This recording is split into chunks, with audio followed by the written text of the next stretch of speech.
Hello everyone. I just wanted to share with you a little story about my my breakdown, I guess, that I had just over a year ago now. It happened, and I think it's really important that we kind of talk about these things so that we can remove the stigma behind them and just kind of normalize them a little bit, because they do happen to a lot of people. They're very common, unfortunately, in today's society, and especially with shit show 19, with COVID flying around. I think unfortunately breakdowns and mental breakdowns are going to be a new norm, unfortunately, for for a lot of people. So I just wanted to share my experience with you a little bit, and what my mental breakdown looked like last year. It happened on a Saturday morning. I had just left work. I was doing an extra shift at work, and I had just left. It probably started in the morning, I guess. I woke up not feeling great. For those of you who know, I have a VP shunt, so a ventricular peritoneal shunt, and that's for my intracranial hypertension. So I get an excess of spinal fluid that builds around my brain and compresses my brain, which obviously is painful, but it also puts pressure on my optic discs, which has caused quite a bit of vision loss in the past. So I have a VP shunt, which I unfortunately get symptoms from commonly, fairly frequently. I get pain from my shunt. I get dizziness, lightheadedness, sort of like a foggy, vague feeling a lot of the time, which is with me probably more often than not, unfortunately. This particular morning, though, it was worse than normal. I did feel particularly foggy and shitty. I thought it was, normal mum stuff. I didn't really recognize the symptoms early, that it was something more serious. So anyway, I plodded off to work feeling pretty average, pretty shitty.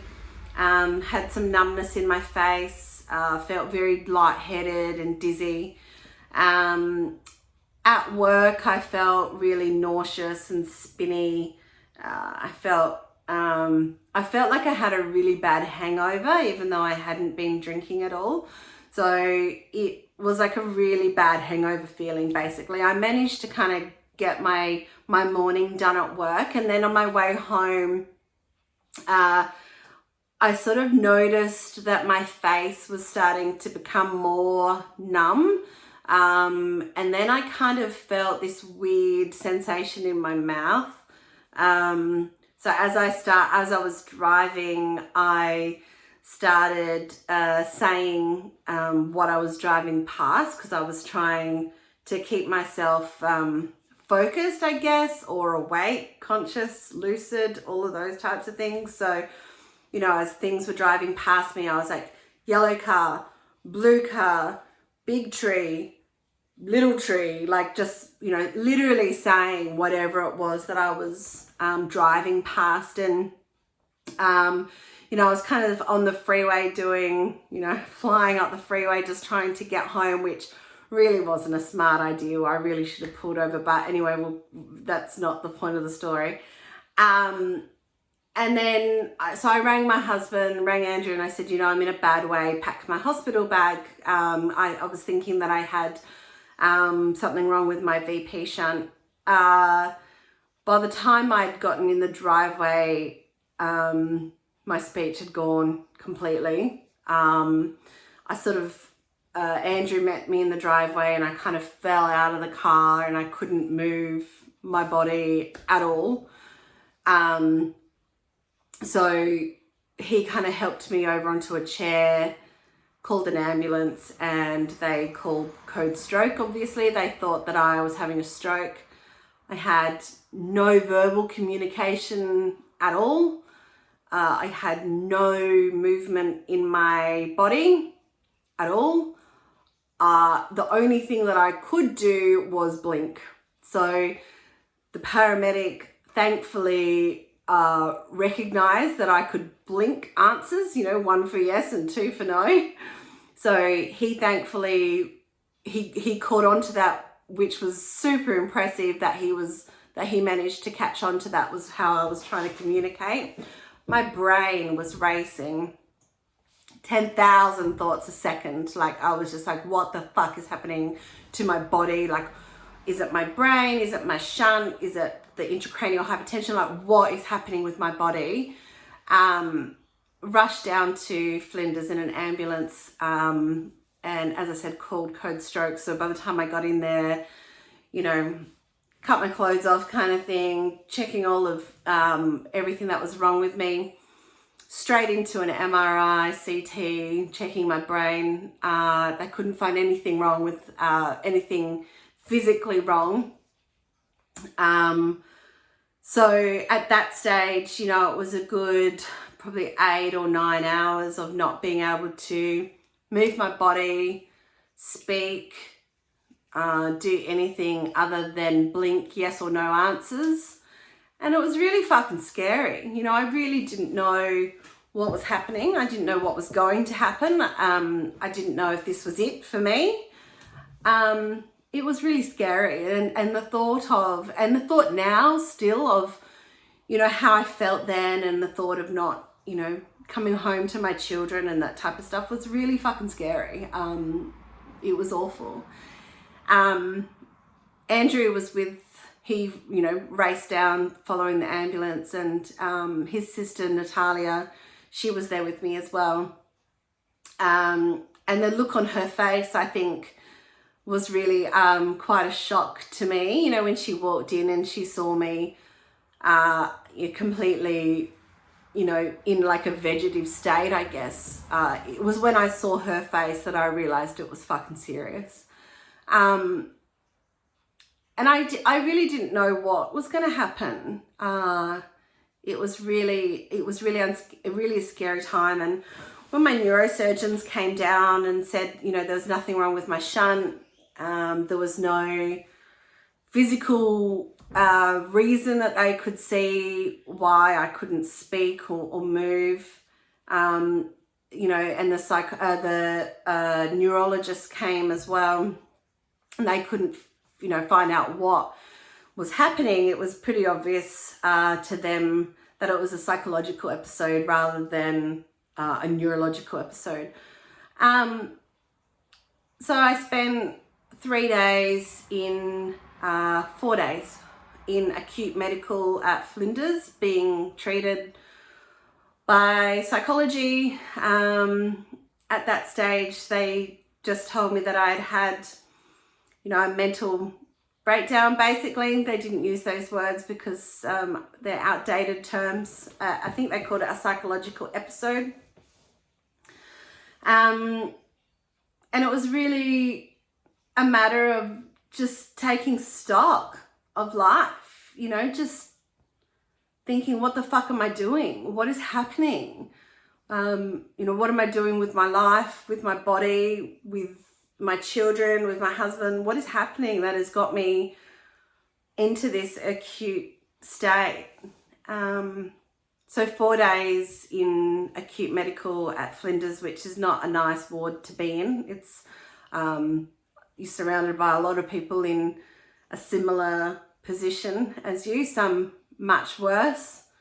So yeah, yelling and screaming and all that type of stuff does happen in acute medical. And after 4 days, I was well enough to come home. My speech came back fairly slowly over about 48 hours. I had a speech pathologist spend quite a few hours with me, trying to get my speech back. Then we kind of realized that because it wasn't a neurological thing, it would just kind of come back when it was ready to come back. So thankfully it wasn't gone for too long, just a couple of days. But yeah, it was really not a pleasant time.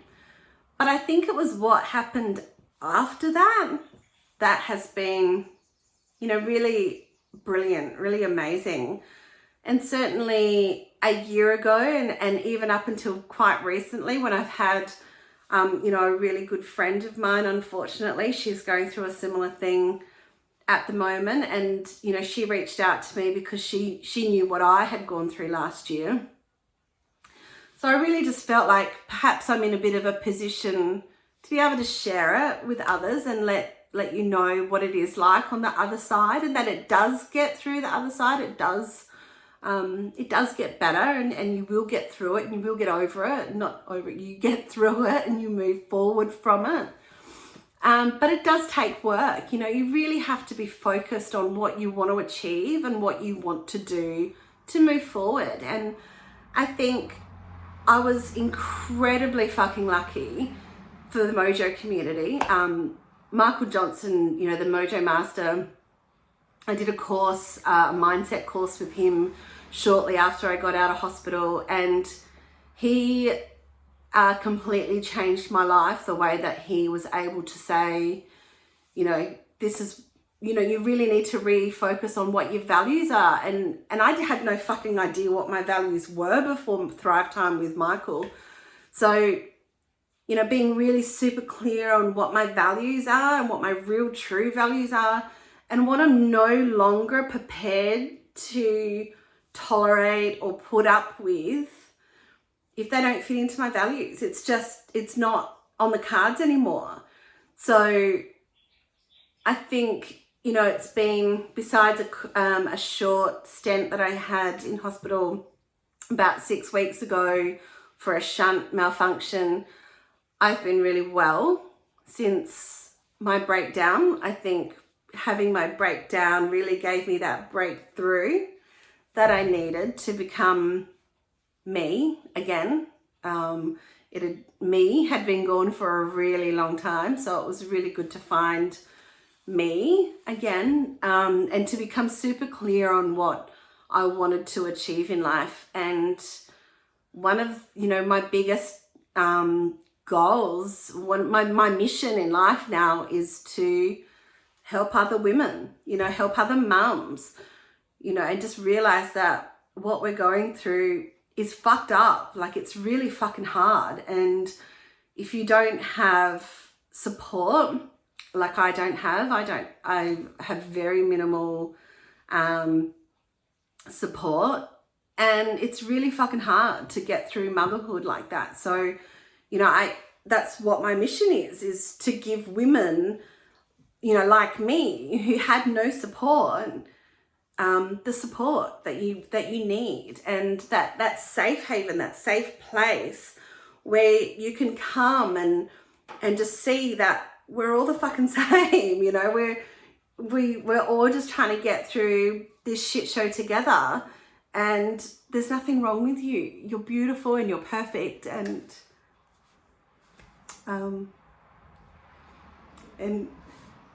so that's why I'm working on my mission, is just to let you all know that, this is a safe place. This is where we can come together and be awesome mums together. And hopefully along the way I've done some mindset coaching now, as well as working one-on-one with my mindset coach Mitch for a period of time there, as well as doing my own coaching course, and I'm just trying to really create this community where we can all just come together and just be understood and know that I love you, you are loved, and that with every breakdown comes a breakthrough. So whatever you're going through at the moment, it will get better.